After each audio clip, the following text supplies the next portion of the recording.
Hello guys, তো তোমরা সবাই কেমন আছো? সবার প্রথমেই তোমাদেরকে জানিয়ে দিই শুভ রথযাত্রা।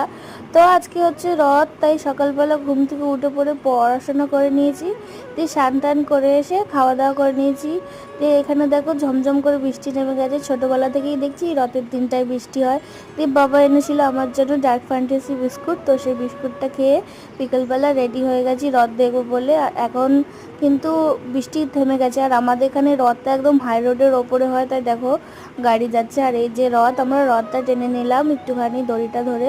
আর ওইখানে রয়েছে জগন্নাথ দেব। আমি ভিডিও নিতে পারিনি কারণ প্রচণ্ড ভিড়, আমি ঢুকিনি ভেতরে, এত ভিড় বলে। তো তারপর মেলা দেখলাম, মেলাতে কিছু খাওয়া দাওয়া করলাম।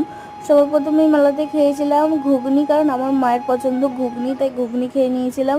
তারপর খেয়েছিলাম একটা আইসক্রিম। দিয়ে মেলাতে এসে যদি পাঁপড় না খাই তাহলে তো মেলা অসম্পূর্ণ। পাঁপড় খেয়ে নিয়েছি, বাড়ি চলে এসেছি, দিয়ে বাদাম খাচ্ছিলাম। Bye bye.